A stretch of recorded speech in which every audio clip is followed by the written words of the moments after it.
Oke, bismillah. Assalamualaikum warahmatullahi wabarakatuh. Bismillahirrahmanirrahim. Alhamdulillahirabbil alamin.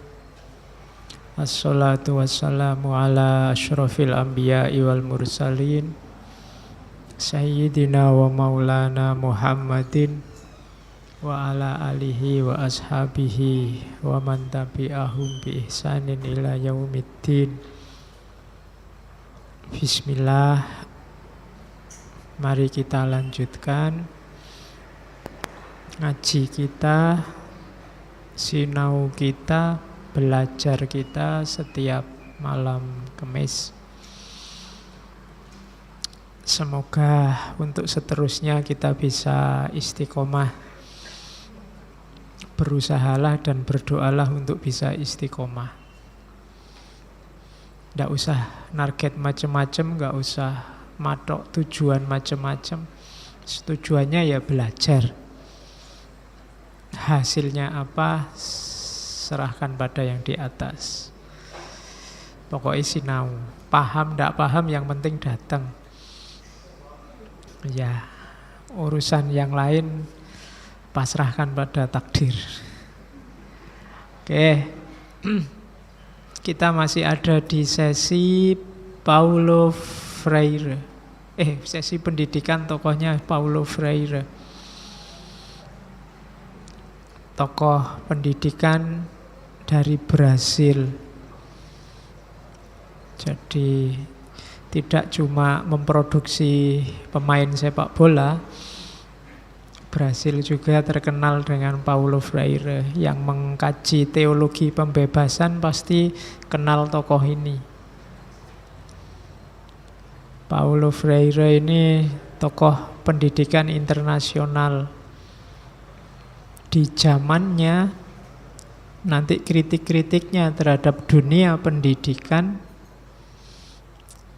menghebohkan cara berpikir dunia pedagogi lama, dunia pendidikan yang lama. Kalau dilihat hari ini sih kelihatannya biasa-biasa saja. Sudah banyak juga orang yang ngomong seperti Paulo Freire. Tapi pemicunya dulu, kritik-kritik pendidikan yang rasional dulunya itu yang menginisiasi Paulo Freire ini. Yang dikenal dari Paulo Freire, yang bukunya diterjemah, mungkin kalian juga sudah baca, kan, yang pendidikan untuk kaum tertindas. Karena Paulo Freire sendiri hakikatnya zaman dia kecil itu juga termasuk golongan orang sengsara. Jadi beliau ini sebenarnya awalnya ya dari keluarga yang mapan. Ayahnya polisi militer. Cuma kemudian mengalami krisis. Jadi Paulo Freire ini lahir 1921. Waktu dia SD 1929 itu di Brasil terjadi krisis ekonomi. Termasuk imbasnya ke keluarganya Paulo Freire ini, sehingga dia mengalami kesulitan ekonomi yang luar biasa. Kelaparan. Dia mengalami seringkali lapar. Sehingga dia bertekad pokoknya besok saya harus jadi pejuang, jadi petarung, jangan sampai ada orang yang lapar kayak saya. Itu Paulo Freire. Mungkin agak beda sama Indonesia. Kalau Indonesia kan krisis lama, mulai tahun berapa sampai sekarang kita masih santai aja, enggak apa-apa. Kita lebih tangguh. Karena Paulo Freire enggak betah dia. Dia pengen pokoknya jangan ada lagi orang yang lapar. Oke, ya mungkin mentalnya beda sama kita ya. Kita yang lebih tangguh, kita terbiasa tirakat. Kalau cuma lapar aja enggak masalah. Asal masih bisa ngerokok. Ya, cuma di zamannya Paulo Freire yang masih SD, masih kecil itu punya tekad luar biasa. Nanti beliau kuliahnya juga kuliah di universitas lokal. Recife di Brasil. S1, S2, S3 di situ. Nanti dia kuliah di jurusan hukum, tapi dia belajar sendiri filsafat dan psikologi. Sambil kuliah, cari uangnya sambil ngajar bahasa Portugis. Nah, nanti sambil ngajar ini dia kenal calon istrinya, sama-sama guru. Akhirnya nikahnya sama teman gurunya, sesama guru. Kalau minggu lalu yang Piaget itu yang jadi objek penelitian anak-anaknya, kalau Paulo Freire ini objek awalnya istrinya. Ya, dia meneliti istrinya yang guru. Jadi gagasan-gagasan pendidikannya diinspirasi oleh kehidupan ngajar istrinya. Nah, nanti ya beliau sukses sampai nanti jadi dosen tamu di Universitas Harvard. Cuma ada kejadian luar biasa. Sekitar tahun 64 Brasil ini mengalami kudeta militer. Terus ganti pemerintah. Dan Paulo Freire dianggap salah seorang yang kritis, vokal, dan membahayakan negara. Akhirnya ditangkap, dipenjara. Cuma tidak lama, dipenjara 70 hari. Ya 2 bulan lebih sedikit. Setelah 70 hari dipenjara terus diasingkan. Diusir, tidak boleh ada di Brasil. Nanti dia menjelajah pertama ke Bolivia, kemudian ke Chili. Di Chili dia sudah terkenal sebagai ilmuwan. Nanti dia sukses menghapuskan buta huruf di Chili. Chili nanti masuk salah satu negara yang paling sukses meningkatkan masyarakatnya, membebaskan dari buta huruf. Itu antara lain jasanya Paulo Freire. Nanti dia kembali lagi. Setelah sekitar 15 tahun diasingkan, pulang lagi ke Brasil. Dipercaya lagi sampai nanti jadi menteri pendidikan. Sampai nanti akhir-akhir hidupnya di sana dibangun juga Universitas Paulo Freire di Sao Paulo. Itu karena orang sudah mengakui kebesaran gagasannya.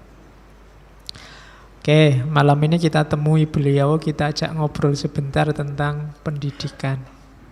Apa maunya, apa kritiknya.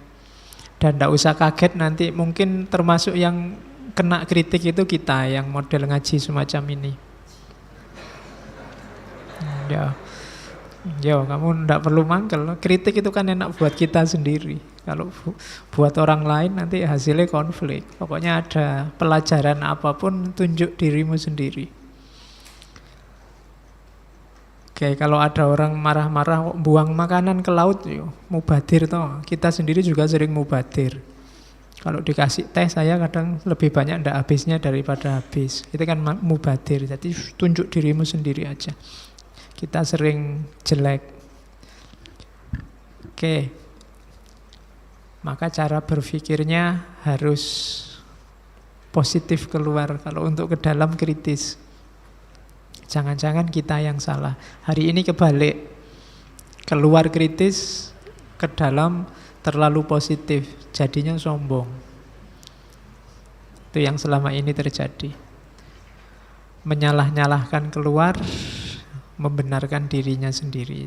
Sebenarnya sudah sangat banyak orang yang ngomong kayak gini. Seperti saya bilang, ternyata memang ada beda, ada jarak antara pengetahuan dan kesadaran. Kalau tahu iya, kita tahu tidak boleh sombong, tidak boleh merasa benar sendiri, tapi mungkin belum sadar. Nanti kan ada pengetahuan, kesadaran, terus penerapan, terus evaluasi. Kita levelnya masih pengetahuan, kita masih baru tahu saja. Maka sebanyak apapun ilmu dimasukkan, wawasan dimasukkan, hidup kita tidak berubah apa-apa. Kenapa? Kita cuma tahu. Nanti dikritik habis-habisan oleh Paulo Freire. Oke, bismillah. Materinya agak banyak. Yang pertama, Freire mengkritik model sekolah. Ini zaman dia dulu ya, nggak tahu kalau zaman sekarang kayak gimana. Kritiknya Freire, sekolah itu dulu zaman dia, menurut dia itu catatannya ada dua. Yang pertama, sekolah itu ternyata fokusnya adalah melatih anak didik untuk bisa kerja. Ini menurut Paulo Freire, ya penting, ya kerja itu penting, tapi kurang mendasar. Pendidikan kok melatih orang kerja? Karena sebagaimana kalian waktu kecil itu kan selalu ditanya, besok mau jadi apa? Jadi itu kan terus profesi. Jadi polisi, jadi dokter, jadi guru kan gitu. Kalau kamu jawabnya jadi orang baik, itu mungkin bapakmu sumpah, kok cuma jadi orang baik. Padahal kalau orang Jawa itu pinginnya ya dadi wong. Antara wis wong sama durung mateng, belum wong. Kalau wis wong ini berarti wis dewasa, wis mateng sebagai manusia. Dan dalam pendidikan fokusnya bukan itu, fokusnya pada melatih orang untuk bisa kerja. Jadi sekolah kita, jangan-jangan kampus-kampus kita itu mungkin tidak beda sama pelatihan-pelatihan TKI yang mau keluar negeri itu.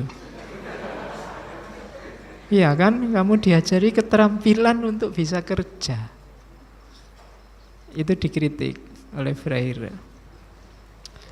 Yang kedua, di sekolah-sekolah kamu ditegaskan tentang struktur yang mapan, di mana posisimu dan apa yang harus kamu lakukan. Kamu itu mahasiswa harus melakukan apa, kamu itu rakyat harus melakukan apa, kamu itu orang kecil harusnya apa dan hendaknya yang dilakukan apa dan jangan melakukan apa.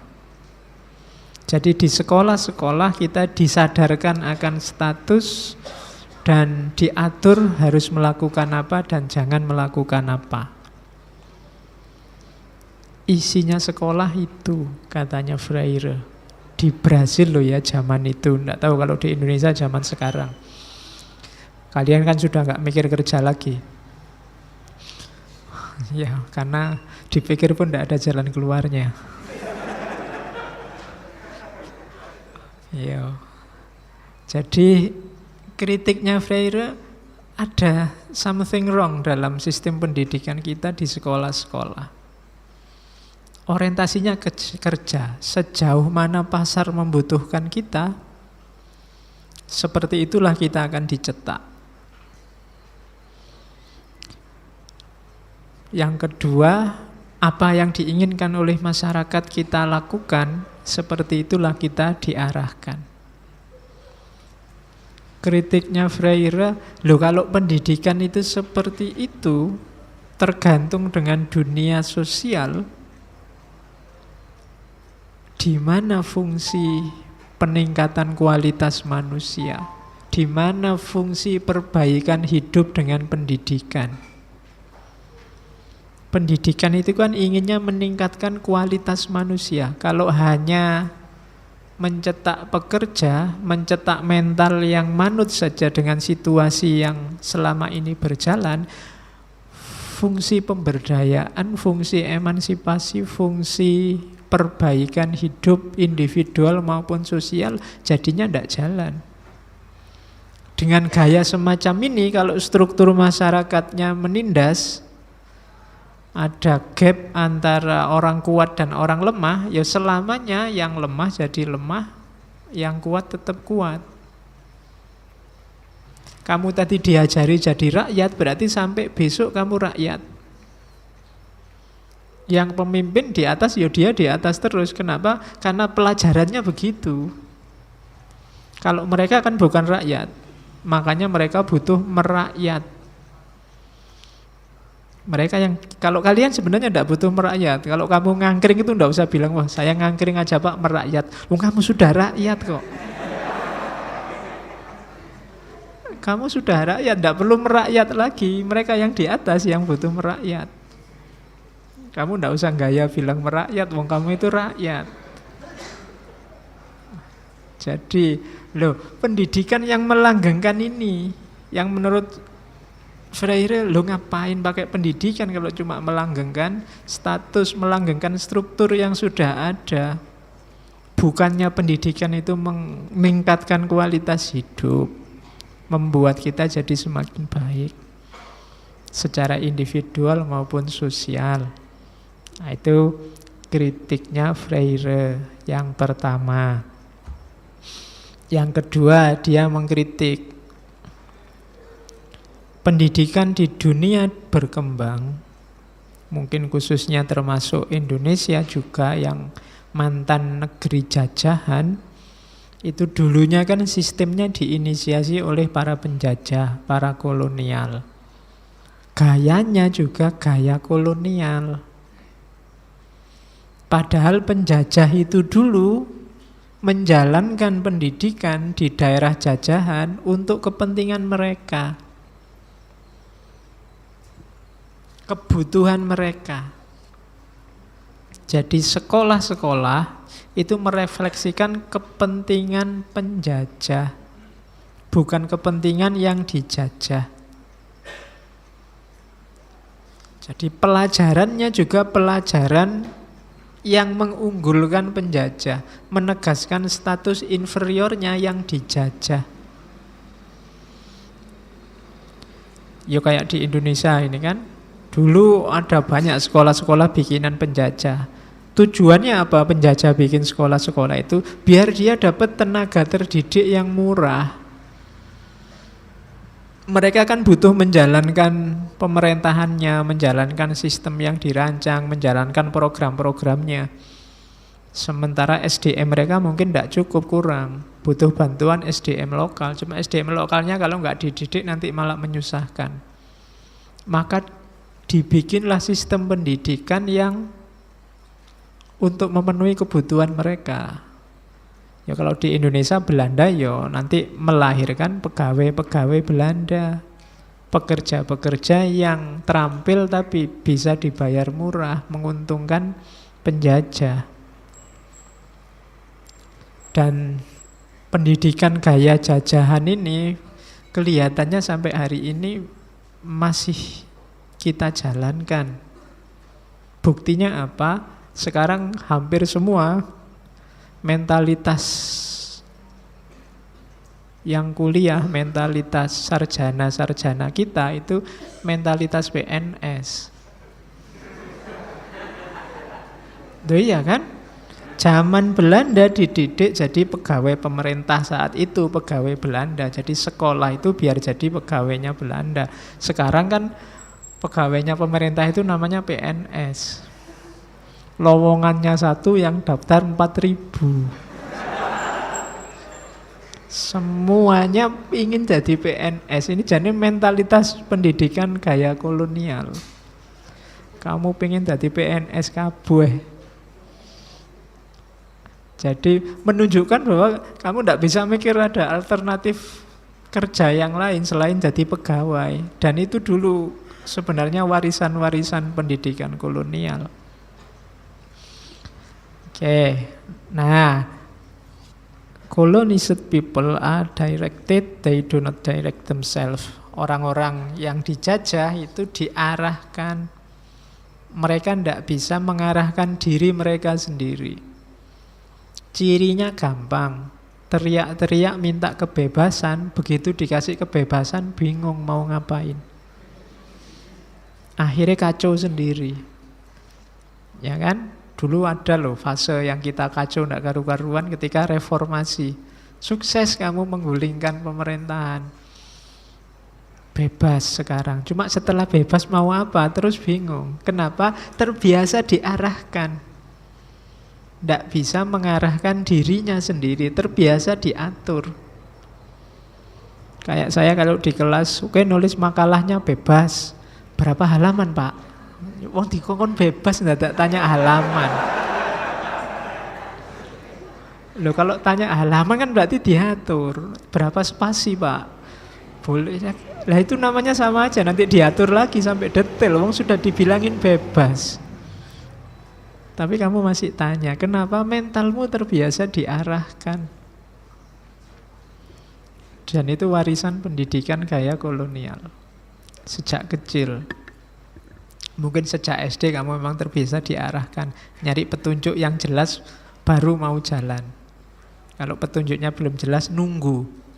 Tidak bisa kreatif. Jadi kritiknya Freire yang pertama tadi, sistem sekolahan kok mencetak pekerja, sementara di dunia ketiga pendidikannya masih gaya pendidikan kolonial. Semuanya masih rebutan ngelamar jadi PNS, jadi pegawainya pemerintah. Terus dari situ nanti dia nulis antara lain, karya-karyanya Freire banyak. Kalau yang terjemahan kebanyakan awalnya ada pedagoginya, ada pedagogy of hope, ada pedagogi macam-macam. Yang kita ambil hari ini pedagogy of the oppressed yang diterbitkan tahun 70. Jadi ini pendidikan kaum yang tertindas. Karena menurut hemat Freire di dunia ini struktur yang perlu dipihaki kalau adalah struktur yang menindas. Jadi struktur yang harus dipedulikan itu kalau ada struktur yang menindas. Menindas itu berarti tidak setara. Ada yang di atas, ada yang di bawah. Ini harus diperjuangkan. Karena begitu ada struktur yang semacam ini, pasti tidak adil dari awal sampai akhirnya. Yang susah mesti yang di bawah.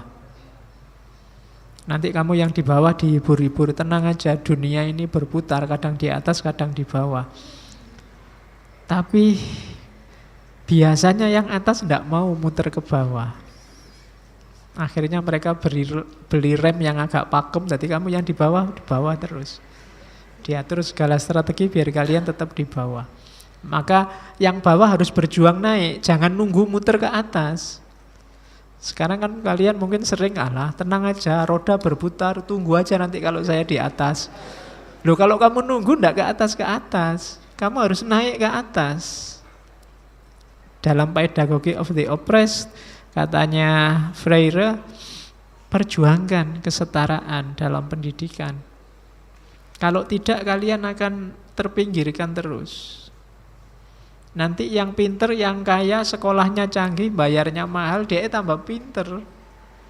Sementara kalian sudah ndak kaya, kemudian ndak terlalu pinter karena situasi, sekolahnya juga sekolah sisa-sisa. Yang pilihan pertama nggak diterima, kedua nggak diterima, tiga nggak diterima, nggak keterima kabeh, dapatnya yang di luar ekspektasimu, yang pinggir-pinggiran. Hasilnya juga pasti minimal. Yang sini fasilitasnya serba wah, serba wow, luar biasa. Sementara dirimu yang tertindas ada di pinggir-pinggir, tidak dapat apa-apa. Semua fasilitas ngumpul di yang atas, yang bawah nggak dapat apa-apa. Struktur semacam ini tidak boleh didiamkan saja, harus diperjuangkan. Maka harus punya dedikasi untuk yang tertindas. Katanya Freire, kalau diam saja berarti kamu membela penindas. Kamu tidak boleh netral. Pak, ini kan konflik duniawi Pak, saya tidak ikut-ikut lah Pak, saya netral. Kalau kamu tidak ikut-ikut, kamu berarti pro penindas. Harus ikut berjuang.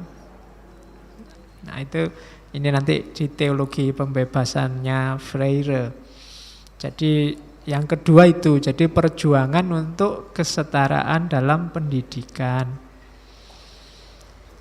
Maka sistem pendidikannya harus sistem pendidikan, kalau di Freire nanti yang basisnya kultural dan pembebasan. Basisnya kultural itu materi pendidikan, itu materi yang kontekstual sesuai kehidupan kita, bukan materi-materi yang jauh, yang tidak ada hubungannya sama hidup kita. Dan pembebasan, Tidak ada lagi strata hierarki siapa lebih tinggi, siapa lebih rendah, setara.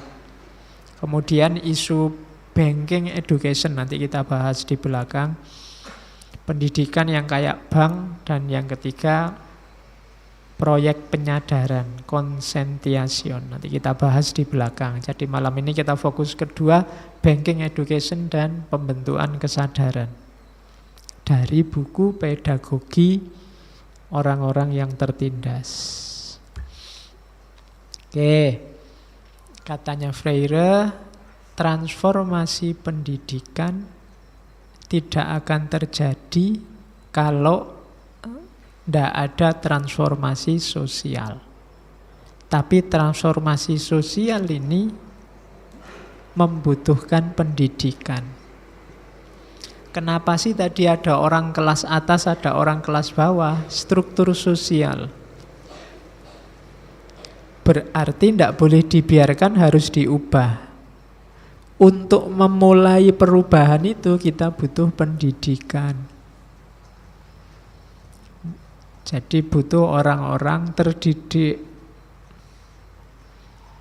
Berarti dua hal ini saling berkaitan. Kalau masyarakat ingin maju, pendidikan harus maju.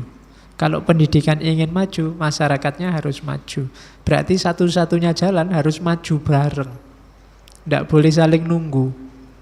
Pendidikan nggak boleh yang nunggu Pak, nanti kalau struktur sosialnya sudah bagus, pendidikan kan juga bagus. Nggak bisa, karena struktur sosial akan berubah kalau pendidikannya juga berubah. Yang pendidikan juga begitu, dia nggak bisa nunggu struktur sosial. Jadi dua-duanya saling butuh. Maka nggarap dunia sosial berarti nggarap juga pendidikan. Nah, kita lihat apa sih yang dimaksud pendidikan sebagai praksis pembebasan. Yang pertama, pendidikan itu biar jadi pembebasan, orientasinya adalah nilai-nilai humanisme. Jadi bagaimana caranya manusia jadi manusia? Posisikan manusia sesuai kemuliaannya sebagai manusia. Manusia jangan dijadikan objek, tapi dia adalah subjek pendidikan. Jadi humanisme itu pendidikan yang fokusnya pada manusia, orientasinya manusia. Jangan manusia jadi objeknya atau manusia jadi korbannya. Jadi pendidikan untuk manusia. Sama kayak ada adagium agama untuk manusia. Adanya agama itu untuk kita, biar hidup kita baik dan tertib. Jangan dibalik. Hidup kita korbankan demi agama. Maunya Allah tidak begitu. Adanya agama itu biar kita bahagia, senang, hidup kita tertib, terjaga, terarah sesuai yang seharusnya, kan begitu. Pendidikan juga begitu, untuk manusia. Jangan dibalik, kalian mengorbankan hidup demi pendidikan, kualik. Pendidikan yang untuk kepentinganmu sebagai manusia. Sama kayak agama untuk manusia tadi. Lupa agama itu kan untuk Allah. Allah tidak butuh agama, kamu yang butuh agama. Dalam rangka menuju ke Allah. Jadi agama kendaraanmu untuk mendekat ke Allah. Logika ini orang sering meleset-meleset. Allah itu percayalah seneng kalau kalian seneng.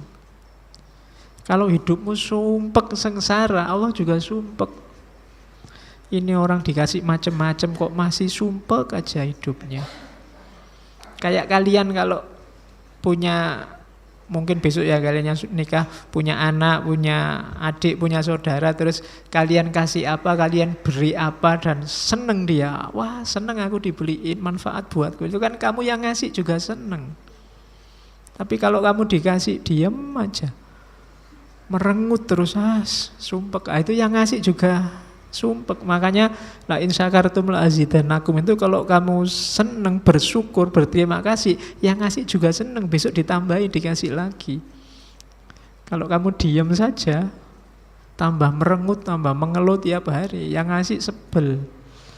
Ini sudah dikasih macam-macam, dianugerahi segala hal, masih aja ribet, tidak bersyukur, tidak bisa bahagia. Maka bahagialah.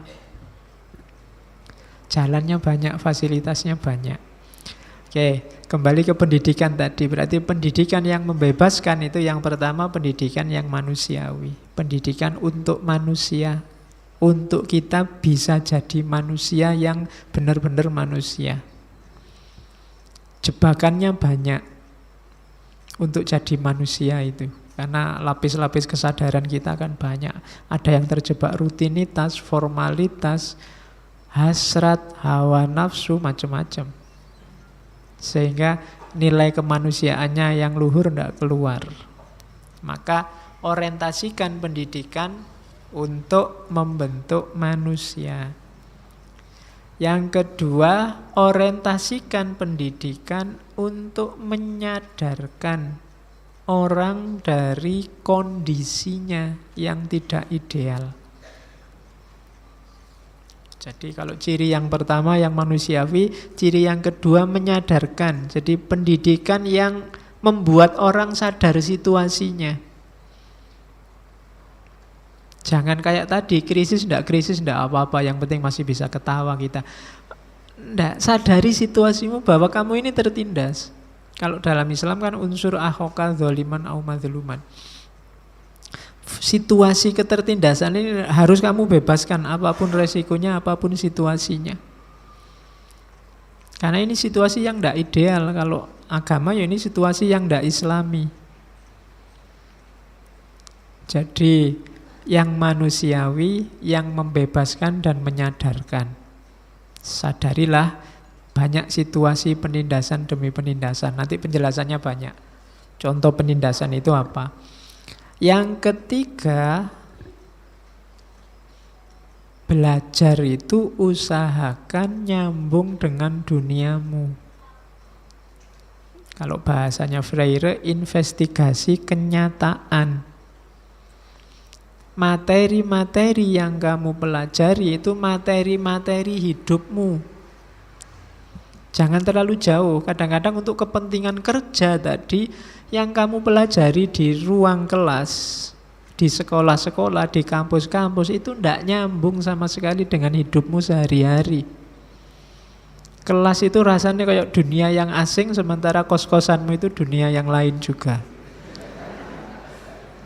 Tidak nyambung. Kalau masuk kelas mikirnya harus begini, kalau di luar kelas mikirnya harus begini. Itu tidak investigasi kenyataan. Jadi seolah-olah dunia yang berbeda. Ini sumber nanti tidak manusiawi, sumber lagi ketertindasan. Ilmu yang kamu dapat tidak ada gunanya. Wawasan yang kamu dapat tidak operatif untuk hidup sehari-hari. Makanya ngaji filsafat sering pokoknya saya kasih contoh yang hidupmu, situasimu hari ini, biar kamu lebih mudah paham. Biar ngerti kalau keluar dari sini teori tadi makainya gimana. Usahakan begitu terus, biar pendidikan tidak justru mengalinasi kita, membuat kita tidak jadi manusia. Jadi ciri pertama pendidikan yang membebaskan itu manusiawi. Yang kedua pendidikan yang membebaskan itu adalah yang menyadarkan orang akan situasinya. Ciri yang ketiga adalah yang membicarakan kehidupan realnya, yang investigasi kenyataan. Dan ciri yang keempat, pendidikan yang membebaskan itu adalah pendidikan yang dialogis. Tidak satu arah. Pendidikan yang belajar dan yang mengajari sama-sama punya daya tawar. Jadi bisa ada interaksi. Itu berarti pendidikannya membebaskan. Ya berarti ngaji ini termasuk pendidikan yang tidak membebaskan. Ya, kamu tidak bisa interaksi. Oke, ya karena kalau ada dialognya sampai jam 12 nanti. Jadi cirinya itu nanti detailnya di belakang. Pokoknya diingat-ingat struktur pendidikan harus manusiawi, Kemudian yang kedua menyadarkan. Kemudian yang ketiga tentang hidup kita yang nyata, yang real.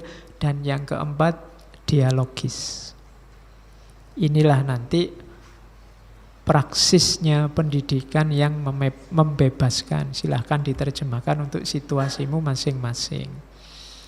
Nah, ini yang sangat dikritik oleh Freire. Banking education. Pendidikan gaya bank. Katanya Freire yang saya kutip dari bukunya itu, pendidikan akhirnya menjadi sebuah kegiatan menabung, di mana para murid adalah celengan. Celengan bahasa Indonesia ya? Saya tidak tahu bahasa Indonesianya apa. Iya, celeng kan bahasa Jawa, harusnya bukan celeng itu mungkin. Saya bingung tadi, celengan apa babian mungkin. Celengan dan guru adalah penabungnya. Yang terjadi bukan proses komunikasi, tetapi guru menyampaikan pernyataan-pernyataan dan mengisi tabungan yang terus diterima, dihafal, dan diulang dengan patuh oleh murid-muridnya. Jadi pendidikan gaya bank itu persis ngaji ini.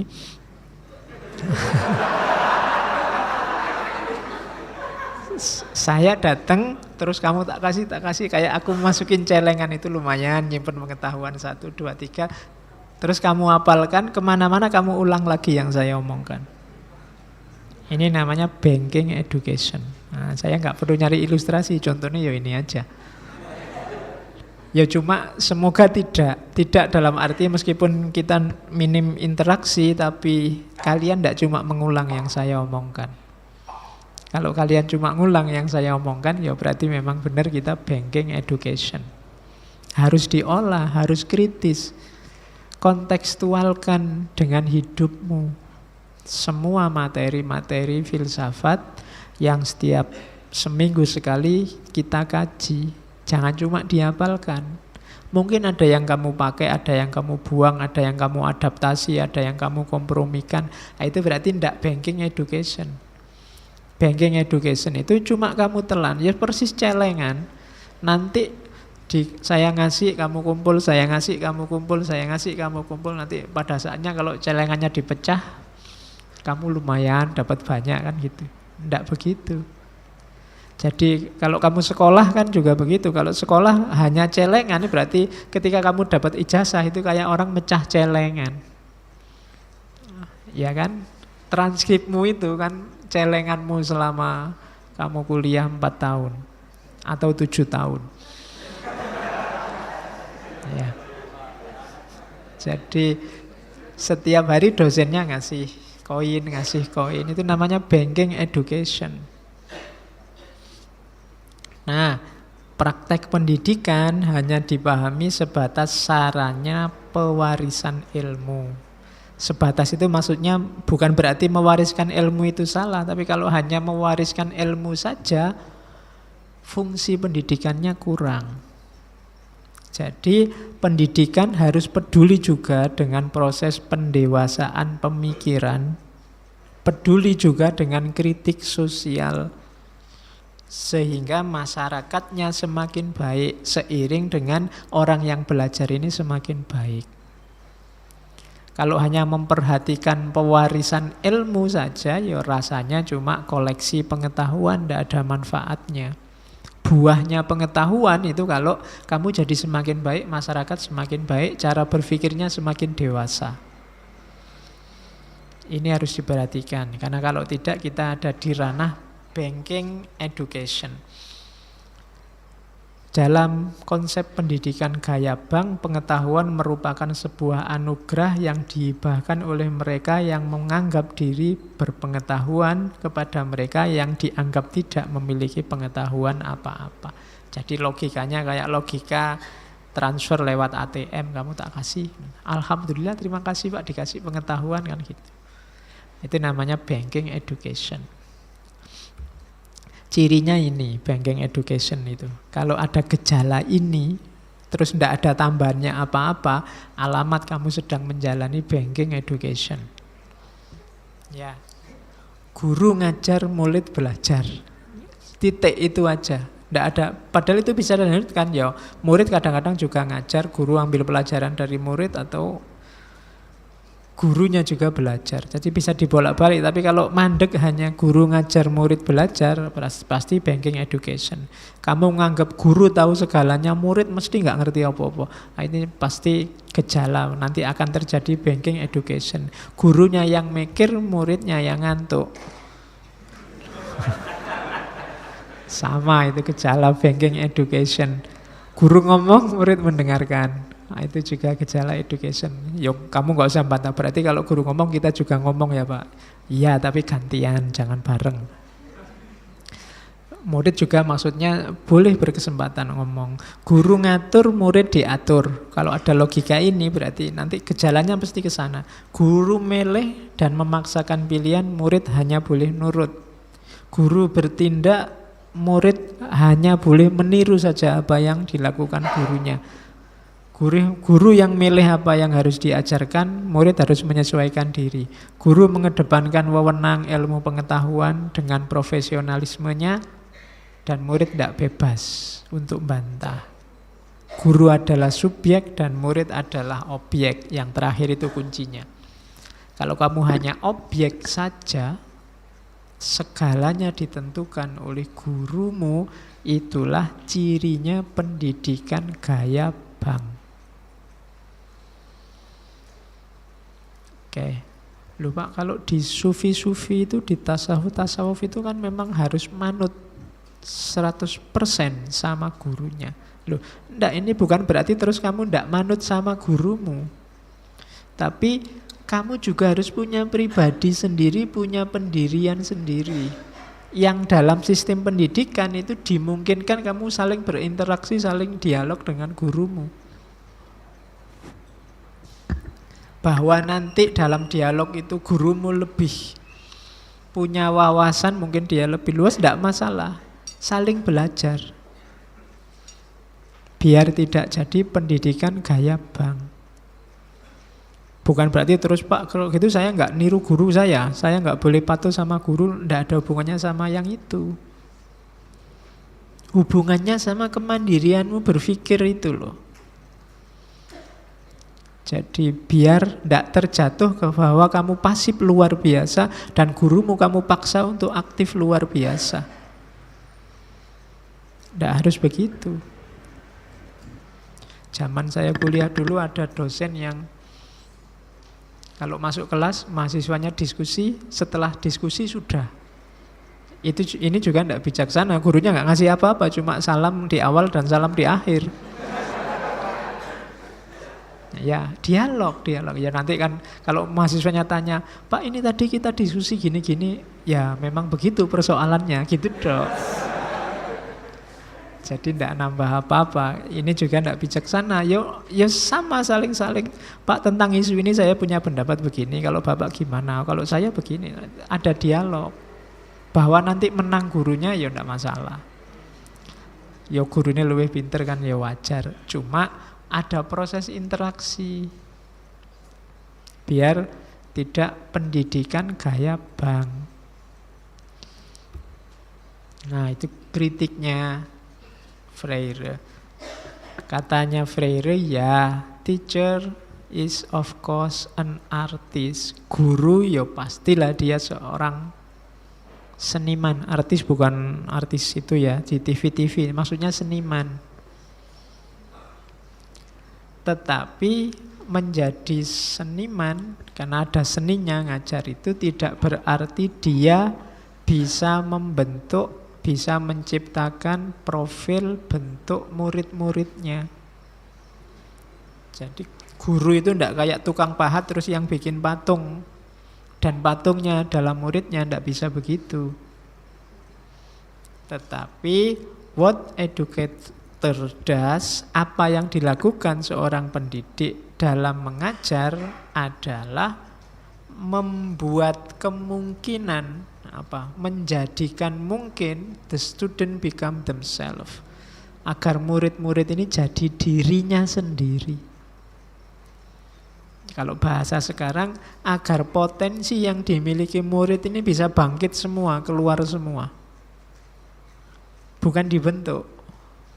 Jadi kalau dibentuk itu kan bentuknya apa terserah gurunya. Kalau ini ya murid silahkan berkembang sesuai potensinya masing-masing. Jadi itu kritiknya Freire, guru memang seorang seniman tapi bukan seniman pahat yang membentuk sosok muridnya. Tapi dia yang memungkinkan muridnya jadi sesuatu sesuai yang mereka inginkan. Itu maunya Freire. Nah, gambar ini sering dipakai untuk mengilustrasikan pendidikan itu tidak sesederhana kelihatannya. Itu kan ada guru, terus muridnya kawan-kawan, ada monyet, ada burung, ada penguin, ada gajah. Murid itu macam-macamnya kayak hewan-hewan tadi. Maka materinya dan ujiannya tidak boleh sama. Itu kan gurunya karepe podo. For a fair selection, untuk ujian yang fair setiap orang ujiannya sama. Silahkan naik ke pohon. Kalau ujiannya sama, sing lulus cuma monyet. Gajah tidak mungkin bisa munggah. Penguin tidak bisa naik. Ikan apalagi. Iya kan? Loh itu nanti akhirnya apa? Yang lulus cum laude cuma monyet.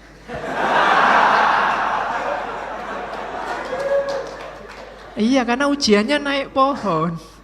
Nanti yang ndak bisa manjat pohon, memang kodratnya ndak bisa manjat, kamu sebut anak bodoh, anak ndak pinter. Karena standar ujiannya sama. Oh, sekarang di Indonesia kan ada UAN itu ya.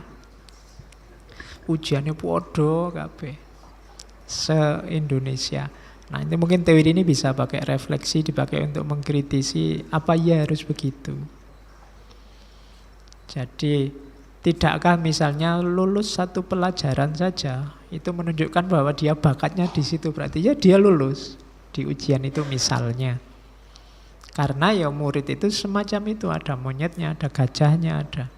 Kalau semua diperlakukan kayak gajah lebih susah lagi. Semua diperlakukan kayak ikan misalnya, ujiannya berenang, nah, itu wassalam sudah.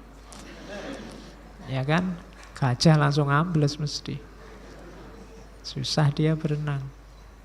Oke, apalagi pakai burung, ujiannya terbang itu pusing lagi.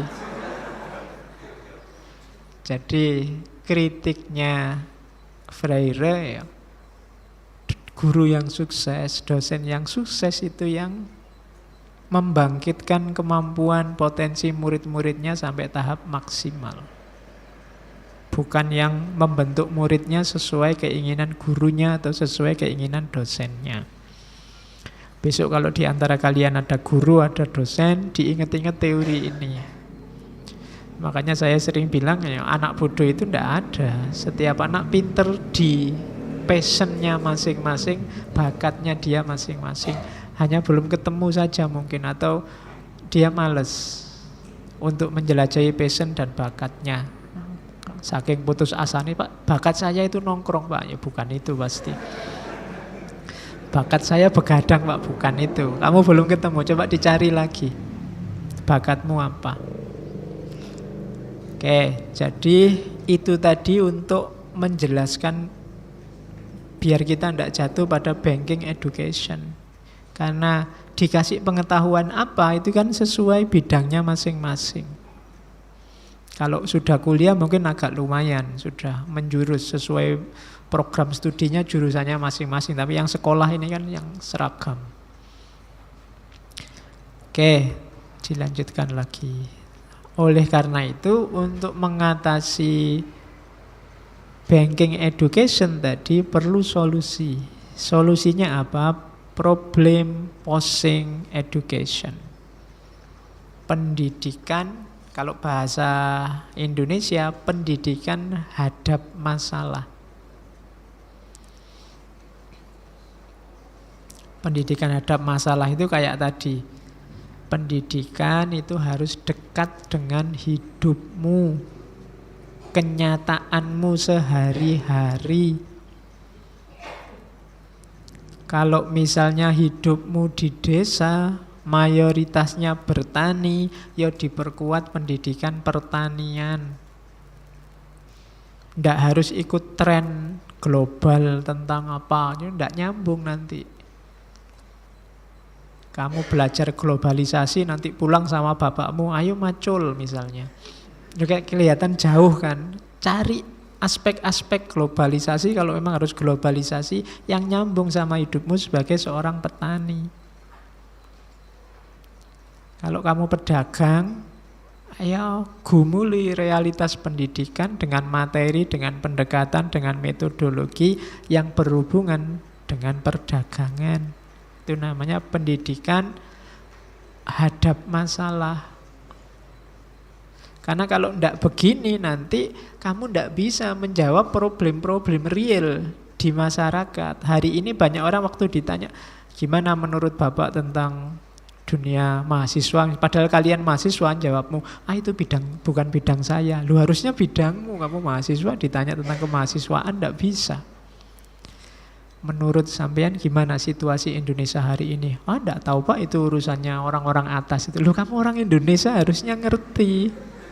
Kok malah enggak ngerti gimana? Berarti pendidikan kita enggak problem posing education. Kamu dikasih pelajaranmu apa di kelas? Kalau tentang Indonesia kamu enggak ngerti. Katanya Muslim tentang Islam enggak tahu apa-apa. Pak, Islam apa? Pak, tanya ustadz-ustadz sana loh. Pak, saya enggak ngerti. Nah, kamu kuliah UIN itu gimana? Di kelas dikasih apa? Berarti materi-materi yang kamu dapat, mungkin kurikulumnya, mungkin dosennya, ndak kontekstual untuk hidupmu. Berarti dia apa? Tidak problem posing education. Saya bilang tadi, pendidikan jadi sesuatu yang asing. Dia jadi menara gading, kelihatan indah, kelihatan wow, tapi tidak ada hubungannya sama hidup kita sehari-hari. Hari ini kan banyak kadang-kadang penelitian mahal-mahal, tapi hasilnya tidak nyambung sama realitas. Kenapa kok itu dulu diteliti? Mumpung fundingnya mau bayari. Kan banyak yang begitu. Tergantung yang bayari siapa, pesanan temanya apa, ayo kita jalan. Itu kadang-kadang tidak nyambung. Zaman saya kuliah dulu ada penelitian proyek tentang Islamisasi ilmu. Zaman tahun-tahun awal sebelum jadi UIN. Isunya luar biasa. Tapi terus mungkin tidak terlalu kontekstual untuk Indonesia. Beda zaman sekarang ya. Zaman dulu mungkin masih sangat mewah. Ya akhirnya hasil penelitiannya numpuknya di perpus-perpus jadi buku. Kamu pulang ngajak bapakmu ngobrol, Pak, Islamisasi ilmu itu enaknya gimana ya Pak? Ini bapakmu ya apa meneh kuwi. Bukan berarti itu ndak penting, tapi ada skalanya. Cari tema-tema, cari isu-isu yang problem posing education. Kalau ndak begitu, nanti kamu melupakan situasimu sehari-hari, melupakan status-status yang tadi loh, menindas dan tertindas tadi loh. Kamu bahas isu-isu langit, sementara di bumi kamu tersiksa. Temamu tinggi-tinggi, tapi begitu keluar, waduh bayar kos-kosan ini. Kamu tidak punya strategi untuk mengatasi problem ekonomimu, problem sosialmu, problem budayamu. Kelas tidak ngajarin itu ya Pak.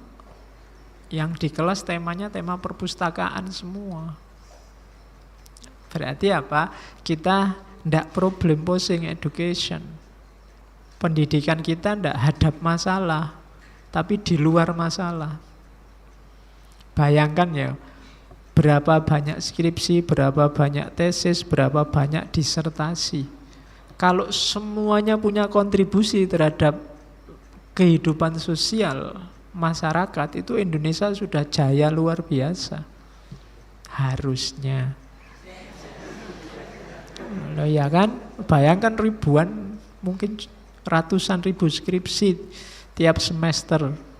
Wisudawan itu berapa tiap kali wisuda itu kan? Saya bayangkan kalau memang sukses semua, itu Indonesia sudah jaya, nggak usah kamu mimpi-mimpi kapan ya kejayaan umat Islam. Lu dari jumlah sarjananya harusnya sudah jaya. Ya tapi itu tadi kan pendidikannya ndak problem posing education. Akhirnya semuanya bercita-cita jadi PNS. Ya sama loh, jadi PNS itu kan sama dengan jadi pegawai, jadi buruh. Itu kan butuh nyari profesi yang kamu diatur. Nah itu juga nanti masalah katanya Freire. Bikin problem posing education. In problem posing education, people develop their power to perceive critically the way they exist in the world. Jadi apa sih yang harusnya diajarkan di kelas itu orang meningkatkan kualitas dirinya dengan cara mengkritisi cara hidupnya sekarang. Kenapa harus dikritisi? Loh kalau nggak dikritisi kamu nggak naik kelas. Kalau nggak dikritisi, nggak tahu salahnya di mana, nggak ada perbaikan. Cari pendidikan yang bisa mengkritisi hidupmu, karena dari situ kamu kualitas dirimu naik. They come to see the world not as a static reality. Mereka akan paham bahwa dunia ini sifatnya tidak statis, tapi satu proses in transformation yang selalu berubah. Kalau bahasa hadisnya yaumuhu khairun min amsihi. Tidak mungkin yaumuhu khairun min amsihi kalau kita tidak mau ngeritik dan tidak mau dikritik. Kalau kita anti kritik ya berarti kita mandek. Karena kita sudah merasa benar. Kualitas hidup kita juga tidak akan naik karena kamu merasa sudah final. Jadi cari sistem pendidikan yang kritis. Jadi sistem pendidikan yang membuatmu sadar diri kemudian ingin meningkatkan kualitas diri. Bukan yang membuatmu manut saja, membuatmu terima saja apa saja yang diberikan.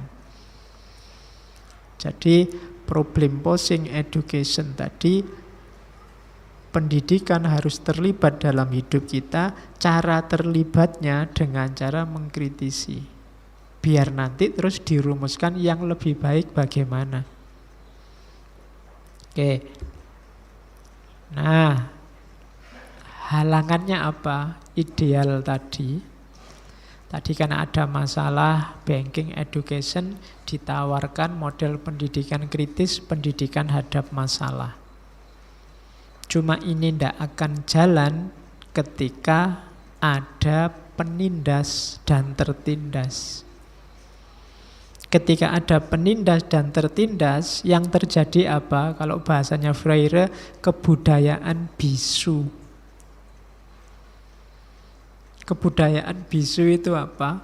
Penindas itu karena dia posisinya enak, dia ingin agar situasinya tidak berubah. Jadi dia yang lebih superior, sementara yang tertindas ini inferior. Akhirnya apa? Dibikin status quo. Dalam pendidikan dilanggengkan, disadarkan bahwa yang menindas lebih tinggi, yang tertindas harus pasrah saja. Akhirnya apa? Bahkan yang tertindas ini takut kalau situasi berubah. Bagi dia harus tetap begitu. Meskipun dia tertindas, ya memang sudah seharusnya kan begitu. Misalnya yang menindas pakai ideologi hidup ini sudah diatur oleh Allah. Yo ada yang kaya, ada yang miskin. Jadi yang kaya tugasnya menyantuni yang miskin memang harus menerima saja. Nanti kalau bersyukur mulia lu di akhirat. Nah, ajaran-ajaran kayak gini kan melanggengkan status quo. Akhirnya bahkan yang tertindas ini mau komplain tidak berani. Mau protes itu tidak berani. Ada yang ngirim di Facebook saya mau curhat, suaminya kawin lagi. Dia bingung, mau komplain, khawatir nanti dosa. Karena poligami ada dalam Al-Quran. Mau marah-marah tidak berani. Mau komplain nanti khawatir dianggap istri yang tidak solihah. Ya kan bingung. Dan memang ajarannya melanggengkan ini. Jadi akhirnya biasanya terus memilih diam. Menikmati rasa sakitnya sendirian. Tidak berani ngomong. Itu yang oleh Freire disebut kebudayaan bisu. Ketika kalian mau misalnya komplain ke dosen kok tidak berani, khawatir Pak nanti kalau nilai saya jatuh gimana? Wis mending diam aja lah Pak. Atau kamu merasa saya mau komplain tapi kan dosennya lebih pinter Pak. Saya ini apa sih Pak? Nanti daripada saya sesat diketawain orang banyak, diam aja, manut aja. Ini nanti akar-akar kebudayaan bisu. Kita ini rakyat kecil ngerti apa sih? Itu urusannya orang-orang besar. Yang penting kita nikmati saja hidup ini apa adanya. Ini akar-akar kebudayaan bisu. Ya kalau semua diem saja, ya situasinya tidak akan berubah. Yang menindas tetap menindas, yang tertindas tetap tertindas. Kalau situasi ini tidak berubah, tidak mungkin ada ideal-ideal pendidikan yang luar biasa tadi. Jadi kebudayaan bisu itu katanya Freire bukan karena memang orangnya tidak bisa ngomong, tapi orangnya takut ngomong atau tidak mau ngomong, atau terpaksa tidak berani ngomong. Ini struktur. Harus ada yang berani dobrak, harus ada yang berani memulai. Mereka memang terbisukan. Jadi dengan segala situasinya. Mau ngomong misalnya, Bu sampean itu tertindas, mbok protes. Protesnya gimana ya? Tidak bisa, dia suruh ngomong tidak bisa, suruh protes tidak bisa. Kenapa? Strukturnya membuat dia begitu. Oleh karena itu harus dirumuskan sistem pendidikan pertama-tama yang membuat orang bisa mendengarkan suaranya sendiri. Ngerti maunya. Kenapa tadi orang tidak bisa ngomong? Kalau dia tidak ngerti maunya. Bagi dia yang terjadi itu yang sudah normal seharusnya terjadi. Ya memang rakyat itu begitu. Kita ini kan orang kecil Pak. Ya wis cuma ini bisanya. Ini harus dibangkitkan. Justru rakyat kecil itu kuncinya. Kalau yang di atas itu kan cuma wakilnya rakyat. Kalau pemerintah itu kan pegawainya rakyat. Jadi kuncinya ya kita. Cuma ini kan kayak jargon, tapi sebenarnya memang begitu. Cuma jarang orang sadar. Akhirnya yang harusnya wakil diposisikan jadi yang punya. Itu yang terjadi.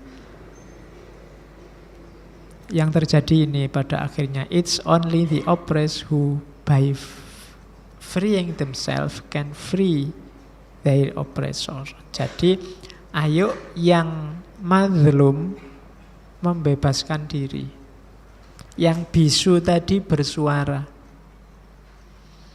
Karena begitu kita bebas, tidak usah khawatir ada yang terzalimi. Karena begitu yang tertindas ini bebas, akhirnya situasinya setara. Akhirnya yang tadi menindas juga tertolong. By freeing themselves can free their oppressor. Kalau yang tertindas membebaskan diri, penindasnya akhirnya juga selamat. Selamat dari apa? Dia tidak jadi penindas lagi. Itu yang oleh agama disebut unsur akhoka dzaliman au madzluman. Kalau ada saudaramu tertindas atau menindas, dua-duanya sama-sama kamu tolong. Bebaskan yang tertindas, maka otomatis yang menindas juga terbebaskan. Terbebaskan dari apa? Dari penindasannya. Akhirnya selamat semua. Kalau dibiarkan struktur yang menindas ini, akhirnya tidak selamat semua. Yang menindas dapat dosanya, yang tertindas dapat sengsaranya. Jadi itu teorinya Freire. Maka mutlak harus dihapus struktur yang menindas. Kalau tidak akan bisa pendidikan memberi manfaat yang optimal. Tapi yang terjadi, katanya Freire, seringkali malah kebalikannya. The oppressed, instead of striving for liberation, tend themselves to become oppressor. Biasanya malah kebalikannya, orang yang tertindas itu tidak ingin membebaskan diri, tapi dia ingin balas dendam. Pengen gantian aku yang menindas. Karena kemarin aku dibohongi, harap tak bales. Sekarang aku yang ngapusi. Nah, itu kecenderungannya begitu. Karena sekarang aku dizolimi oleh pemimpin yang sekarang, besok harus aku yang jadi pemimpin, gantian tak zolimi. Jadi mimpinya mimpi balas dendam, bukan mimpi pembebasan. Ada bedanya. Pembebasan dengan balas dendam. Kalau kamu pengen balas dendam, ya berarti kamu sebenarnya sama saja kayak yang semula. Strukturnya tidak berubah, cuma sekarang ganti posisi.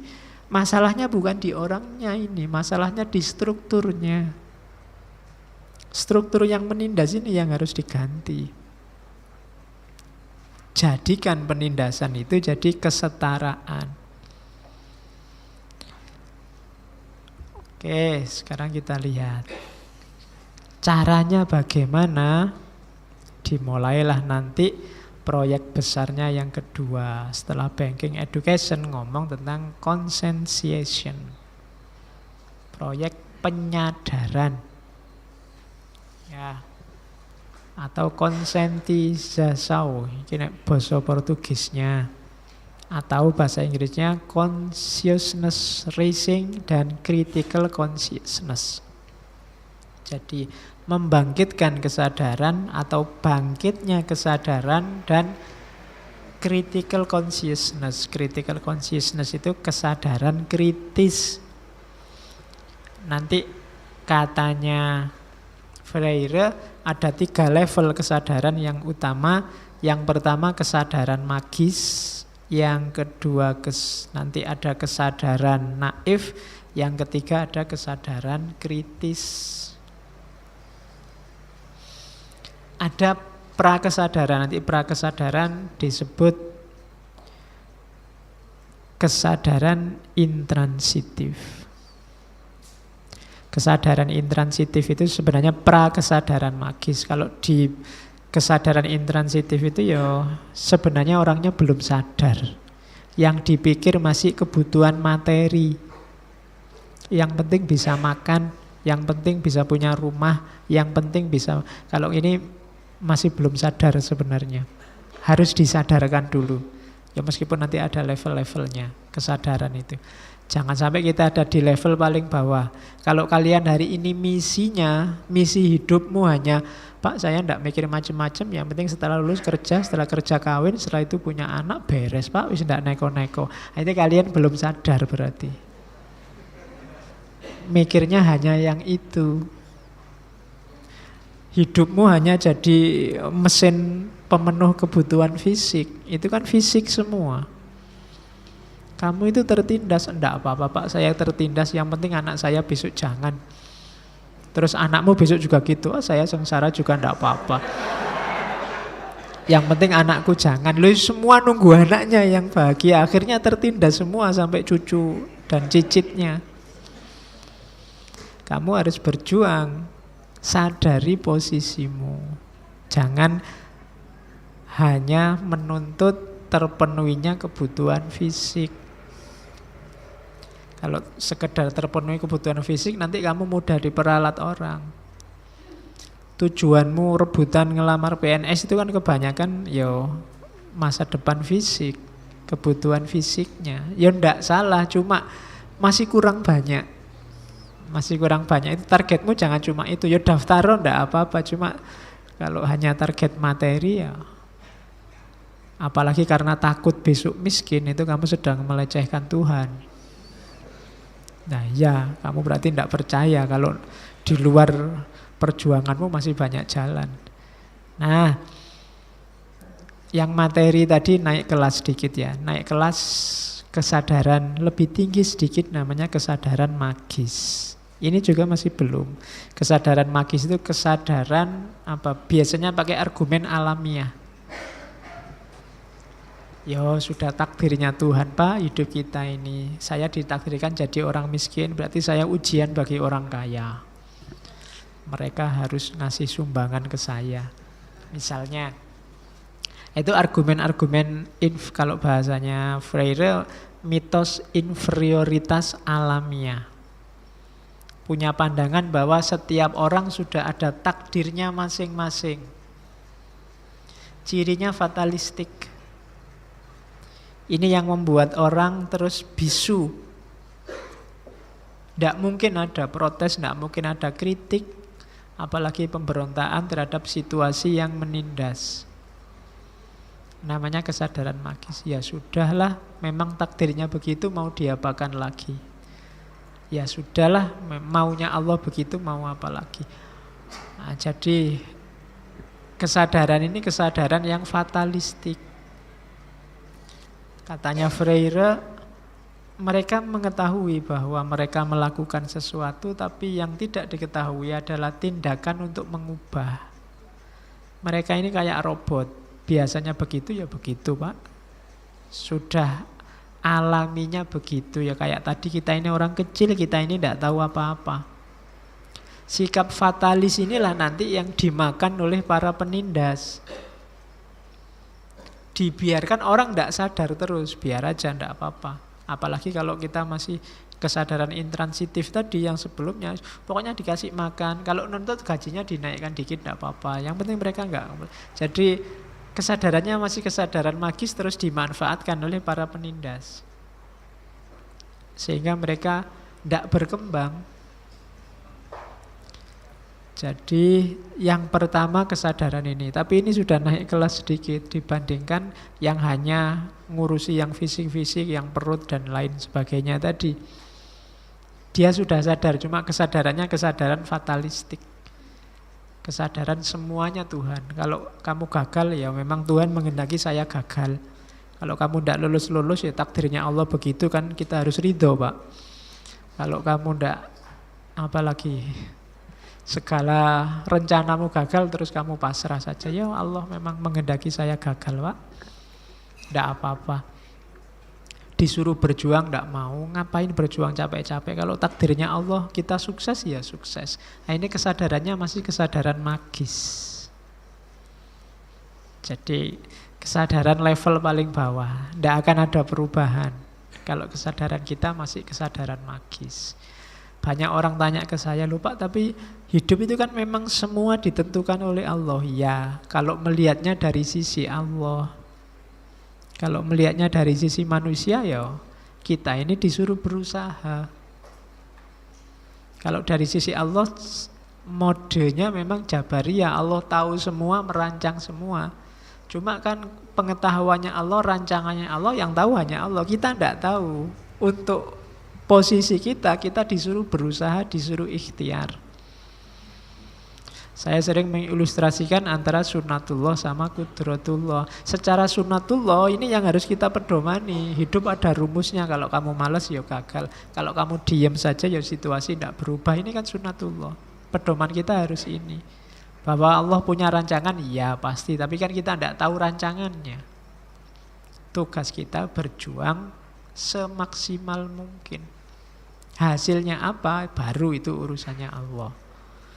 Jadi kesadaran magis ini dibalik, yang Jabariyah tadi dibawa ke dunia. Akhirnya pasrah.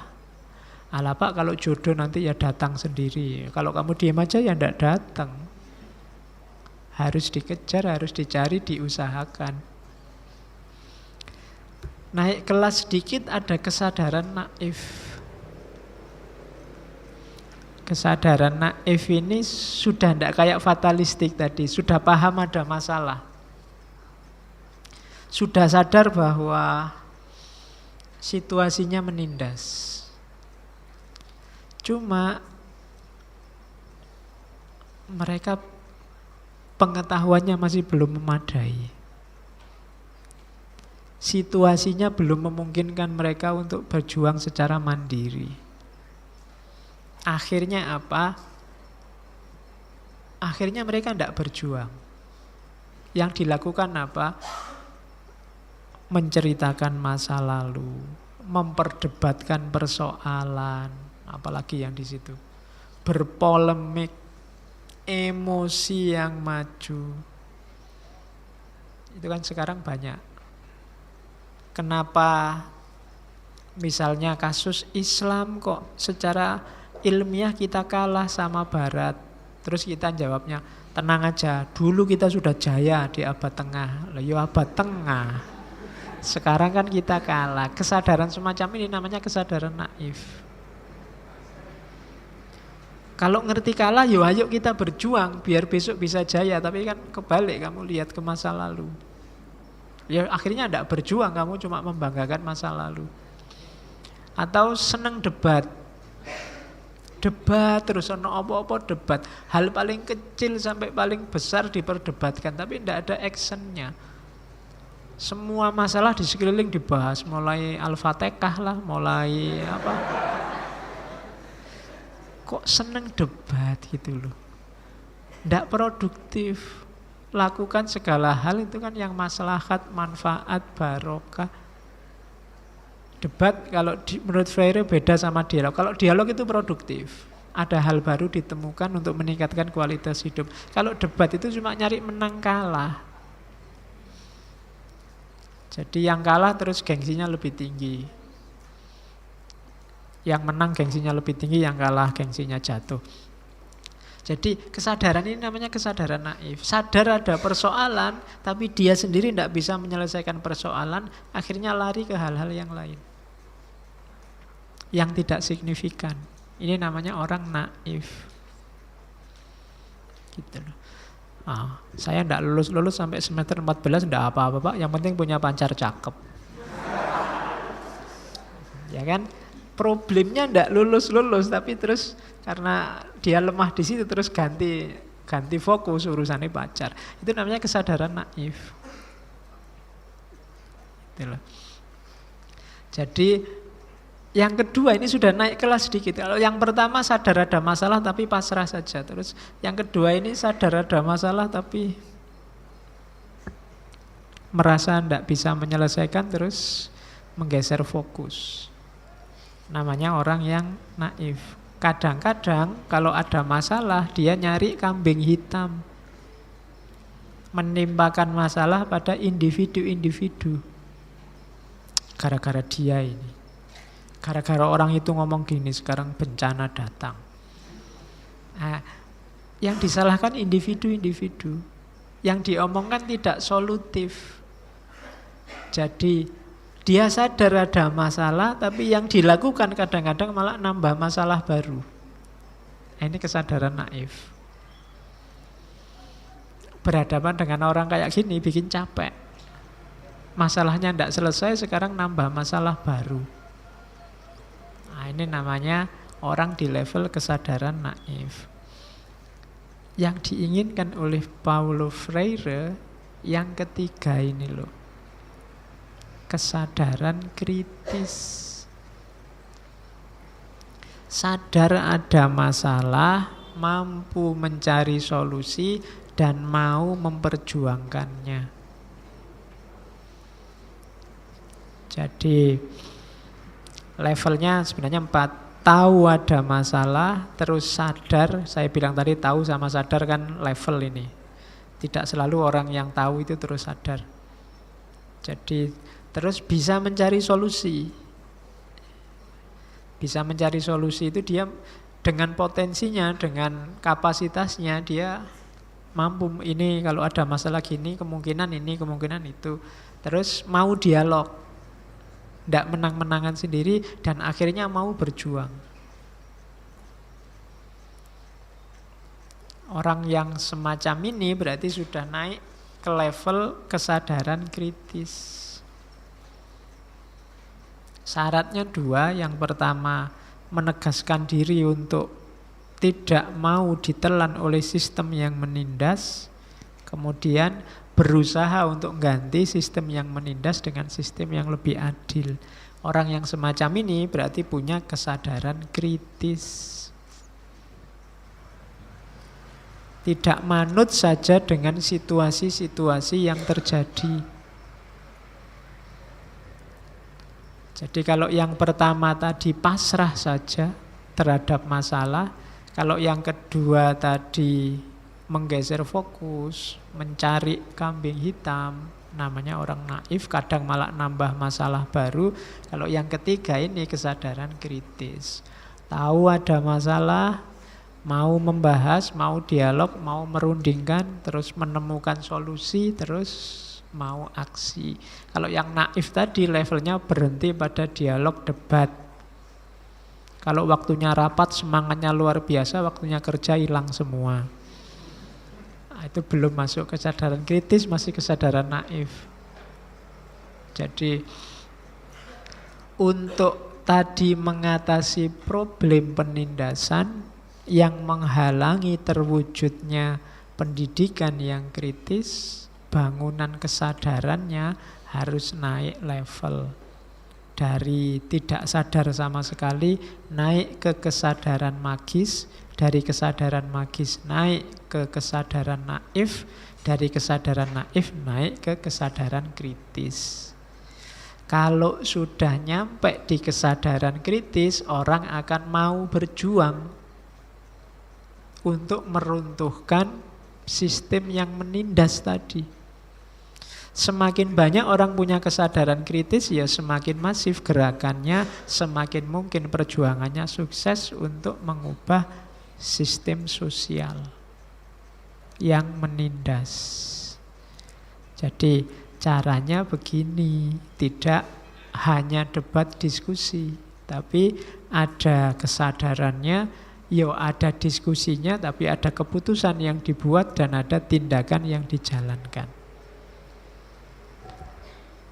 Nah, ada kesadaran di luar tiga itu kalau menurut Freire lebih berbahaya, bahkan dibandingkan yang tidak sadar. Ya, kesadaran fanatik. Jadi ini menurut Freire, hati-hati, ini kesadaran di luar tiga struktur tadi tapi lebih mengancam.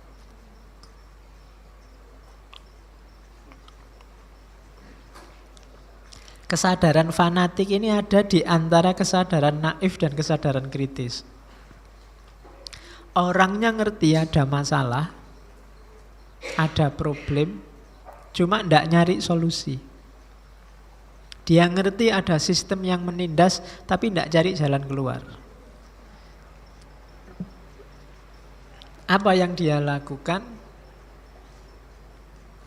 Nyari penindas lain yang dia sukai dan dia fanatiki. Jadi yang ditekankan dalam kesadaran fanatik itu masifikasi.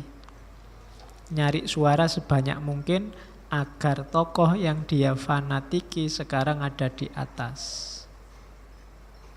Jadi tujuannya apa? Menghancurkan penindasan, tapi akhirnya apa? Menggantinya dengan penindas yang lain. Ini nanti namanya kesadaran fanatik. Nyari massa sebanyak-banyaknya, dimanipulasi, difokuskan pada biasanya pemimpin dalam tanda petik yang karismatik. Karisma nanti bisa belajar dari Weber, yang dia nanti akan menggantikan penindasan lama. Kalau kalimatnya Freire, termasuk para pemimpin populis yang biasanya tampaknya revolusioner. Kayaknya berapi-api, pemerintah sekarang rusak, pemerintah korup dan macam-macam. Terus ingin mengganti, cuma pada akhirnya yang terjadi ya dari penindas lama ke penindas yang baru. Kenapa bisa lahir ini? Karena fokusnya bukan pada sistemnya yang diubah, tapi hanya orangnya yang diganti. Kalau cuma ganti orang, hasilnya sama. Struktur dan sistemnya tidak berubah, ya penindasan tetap akan terjadi. Wong itu penindasan itu terjadi karena struktur dan sistem. Nah, pertarungan antar jago, antar tokoh, masing-masing ingin ngangkat tokohnya, itu biasanya ada di level kesadaran fanatik. Saya tidak tahu cocok tidak dengan situasi Indonesia hari ini, semoga tidak ada bedanya. Ya, disambung tadi tidak ada bedanya. Jadi kesadaran fanatik itu terus kesadaran orang. Yang tidak sadar bilangnya pokoknya kalau ganti orang ini semua masalah selesai. Atau kalau tetap orang ini semua masalah akan selesai juga. Ketika fokus ke orang per orang namanya kesadaran fanatik. Dan ini tidak akan mengubah apa-apa, percayalah, karena dunia sosial lebih ditentukan oleh sistem dan strukturnya. Makanya ada, kalau guyonan kan ada orang bilang Indonesia ini meskipun dipimpin malaikat, malaikatnya bisa ketangkep KPK. Kenapa? Sistemnya, bukan karena dia ingin jelek, tapi dia tidak sadar mungkin ada apa, melu tanda tangan. Malaikat kan lugu, suruh tanda tangan. Nanti jangan-jangan bisa tangkap KPK. Jadi yang masalah di mana? Di strukturnya, di sistemnya. Tidak ada gunanya diganti orangnya kalau sistemnya tidak berubah. Nah ini kesadaran orang, itu namanya kesadaran fanatik. Ya, sistem itu sistem formal maupun sistem non formal. Sistem hierarki sosial yang tadi ada yang di atas, ada yang di bawah, itu nanti alamat sudah. Penindasan pasti terjadi. Oke. Maka pendidikan itu kuncinya katanya Freire. Education does not change the world. Education change people. People change the world. Makanya tadi urusannya urusan kesadaran. Kok digarap orangnya Pak? Padahal yang masalah strukturnya. Ya, pendidikan tidak bisa langsung ngurusi dunianya. Pendidikan ngurusi orang-orangnya. Ya nanti orang-orang inilah yang mengubah dunia, yang ganti sistem, ganti struktur. Semakin banyak orang terdidik, semakin mungkin dunia berubah. Harusnya begitu. Di barat dulu ada fase namanya the rise of education. Bangkitnya pendidikan. Itu era-era ketika Renaissance mulai jalan. Dan mereka jaya menguasai peradaban.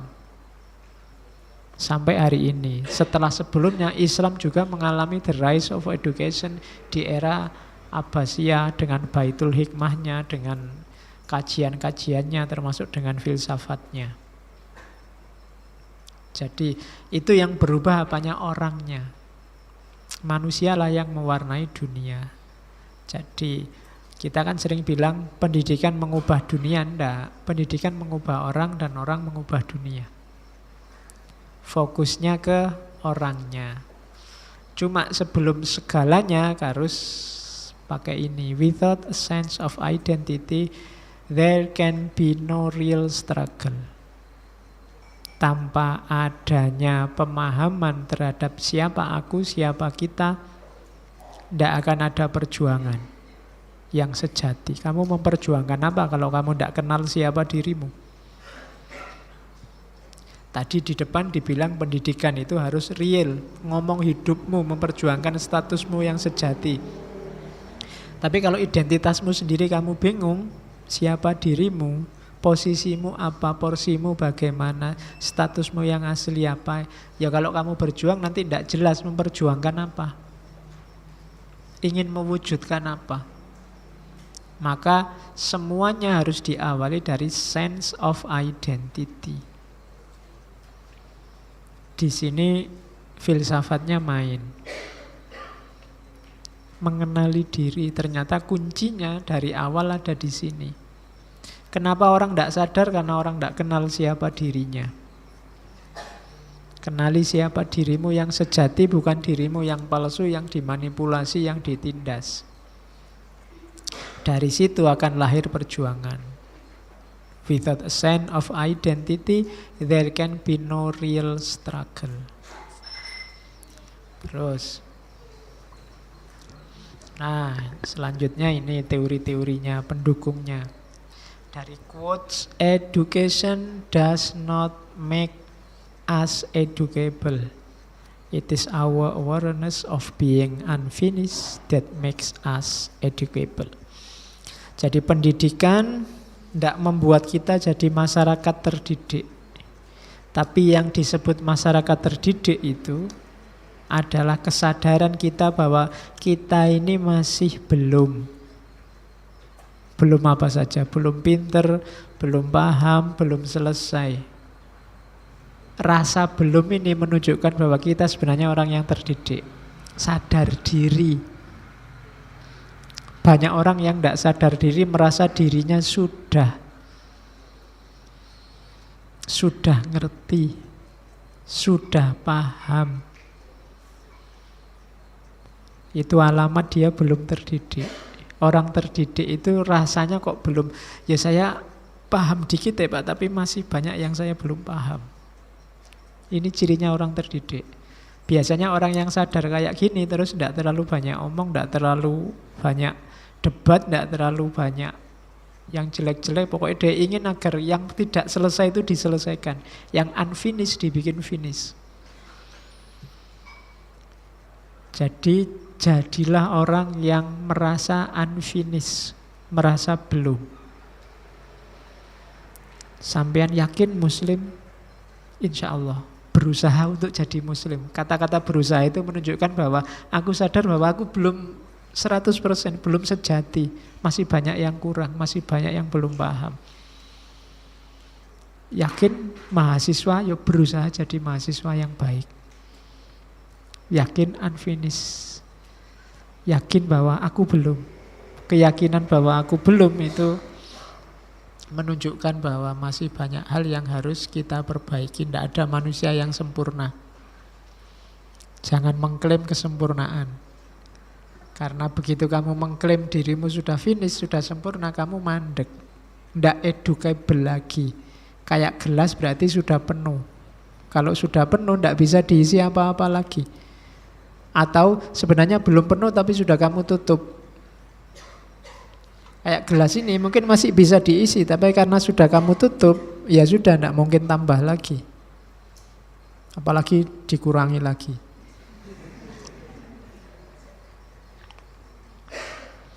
Jadi kalau dirunut dari awal tadi, kuncinya memang orang harus mengenali dirinya, kemudian memposisikan dirinya sebagai yang masih belum selesai, kemudian memperjuangkan statusnya agar tidak tertindas dan tidak ada struktur yang menindas, dengan jalan apa? Dengan jalan kritis. Kritis itu sadari ada masalah, dialogkan dan cari solusinya, kemudian perjuangkan agar solusi tadi bisa terwujud. Disitulah kita boleh ngaku sebagai masyarakat yang terdidik.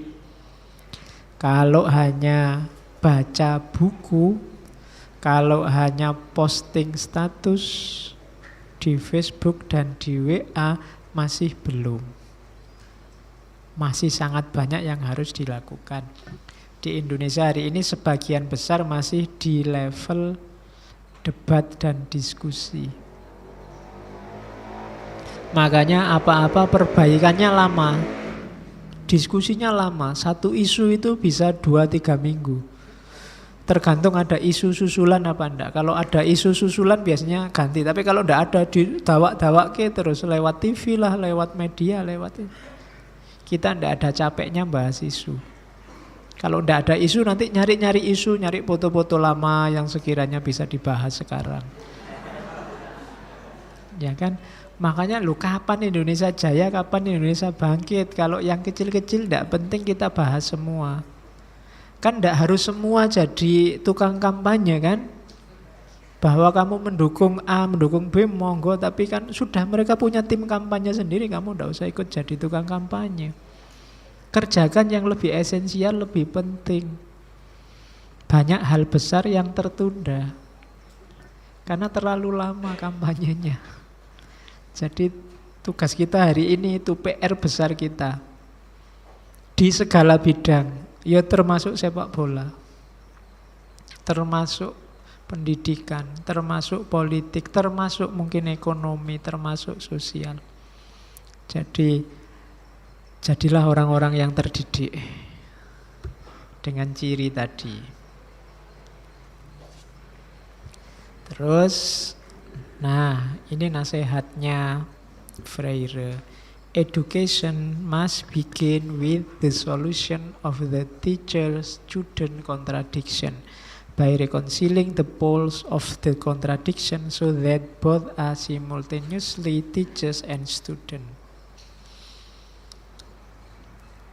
Biasanya pendidikan itu diawali dari pembedaan siapa guru, siapa murid.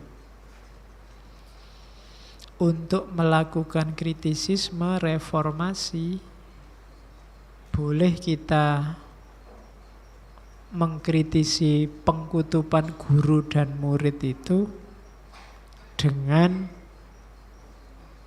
memutar peran, mendialektikakan peran. Guru dan murid ini bisa ditukar-tukar. Guru bisa jadi murid, murid bisa jadi guru. Atau ketika seseorang ngajar, sebenarnya dia juga belajar. Ketika seseorang belajar, sebenarnya dia juga sedang mengajar. Jadi ini dua ini tukar. Tidak harus terlalu tegas siapa gurunya, siapa muridnya. Itu bisa membantu untuk menciptakan pendidikan yang egaliter tadi. Saya kayak gini, saya tiap Rebo malam Kamis ngajari kalian. Tapi jangan salah, seolah-olah kalian yang belajar, tapi sebenarnya yang paling banyak belajar itu saya. Makanya sing paling pinter tambah pinter tiap minggu ini aku asli nih. Jadi kalian malah cuma dengerin aja kan. Kalian mendengarkan itu kayak dosen-dosen yang nguji saya. Oke, ngomongnya Pak Faiz keliru apa enggak ini. Awas kalau keliru tak potong, tak masukin YouTube. Jadi ketika seseorang belajar sebenarnya dia juga ngajar. Paling enggak ngajari dirinya sendiri. Dan ketika seseorang mengajar sebenarnya dia juga belajar. Ada Guillaume yang bilang bahwa belajar paling baik itu dengan cara ngajar. Kalau tidak percaya, cobalah kalian bikin forum-forum sendiri. Forum belajar aja, nggak usah forum tinggi-tinggi. Kalau ngasih nama nggak usah tinggi-tinggi, nanti kalian sumpek sendiri. Pokoknya forum sinau bareng, belajar kelompok kayak anak SD itu aja. Cuma gantian ngajar. Siapa yang ngajar itu biasanya lebih pintar, paling menguasai masalah. Maka cara pendalamannya dengan ngajar. Karena belajar yang paling efektif itu mengajar. Jadi ilmu yang paling terserap itu kan ilmu yang dialami langsung. Nah, ngajar itu kan mengalami dan sekaligus mendalami ilmu. Kalau tidak ada temannya, ya di kamar sendirian. Kalau ada kaca, ngajari dirimu sendiri. Tidak apa-apa. Biasanya lebih masuk sambil kamu ngajari dirimu sendiri tentang apalah yang itu. Itu lebih masuk dibandingkan kalau kalian secara tegas memposisikan saya yang ngajari kalian, kalian yang belajar. Nah ini manfaatnya kurang. Katanya Freire, campur aja. Guru yang baik adalah guru yang sekaligus murid. Murid yang baik adalah murid yang sekaligus guru. Kalau berarti apa? Orang yang ngajar yang terbaik adalah orang yang sekaligus bisa belajar. Dan orang yang belajar yang terbaik adalah orang yang dia sekaligus bisa ngajar. Teorinya itu.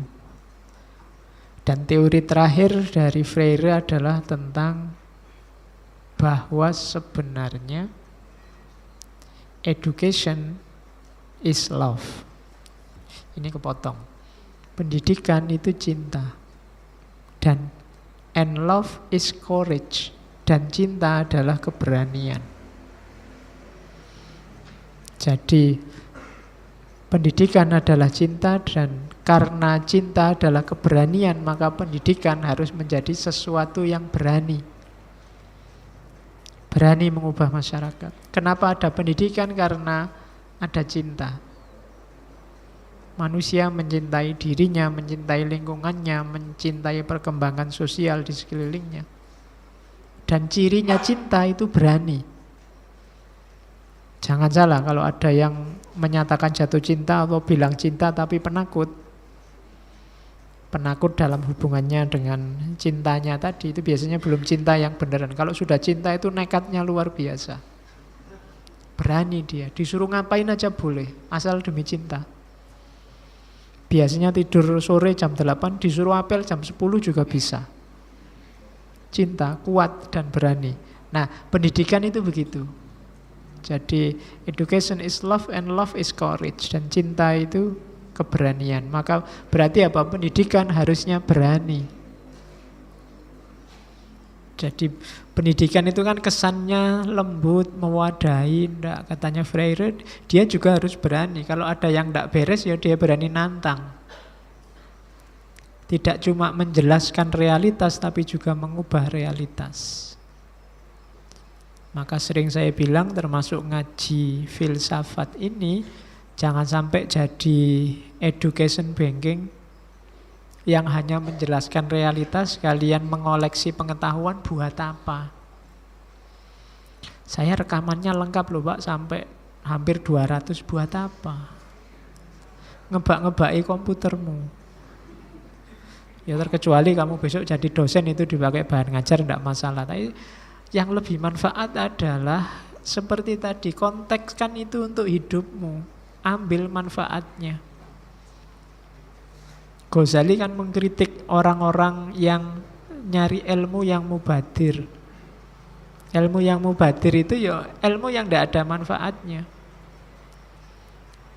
Ilmu yang tidak berguna untuk kehidupan sehari-hari.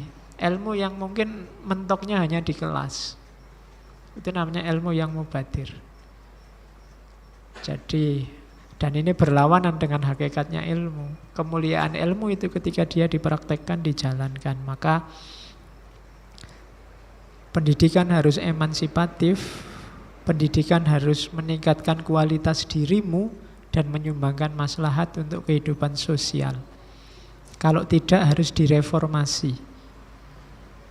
Jangan sampai pendidikan hanya banking education tadi, cuma mewariskan pengetahuan, tapi juga harus membentuk cara berpikir yang dewasa, membentuk kehidupan yang lebih baik. Dan itu maunya Freire. Sampai nanti dia sukses jadi di banyak bidang dalam hal pendidikan, nanti dia dapat penghargaan dari UNESCO, dapat penghargaan dari banyak universitas, dapat gelar honoris causa. Dan ini terjadi tahun 70-an. Gagasan-gagasan ini ditelurkan. Berarti sebenarnya sudah kadaluarsa kalau saya ngomong hari ini. Cuma jarak antara gagasan itu diomongkan setelah beberapa puluh tahun sekarang, rasanya kok masih relevan. Sebenarnya yang saya omongkan ini bukan tidak disadari dan tidak diketahui oleh para praktisi pendidikan. Tapi kenapa menjalankannya susah? Karena semangat pendidikannya ternyata masih banyak yang banking education. Bukan lagi pendidikan yang membebaskan. Oke, saya kira itu malam hari ini. Paulo Freire dari Brasil. Minggu depan mungkin kritiknya lebih tajam lagi dari Ivan Illich yang punya konsep The Schooling Society, masyarakat tanpa sekolah. Padahal kalian sudah capek-capek sekolah sampai kuliah. Minggu depan tidak boleh sekolah sama Ivan Illich. Alasannya apa? Kita lihat minggu depan. Oke, saya akhiri sekian. Kurang lebihnya mohon maaf. Wallahul muwaffiq, wallahu a'lam bissawab. Wassalamualaikum warahmatullahi wabarakatuh.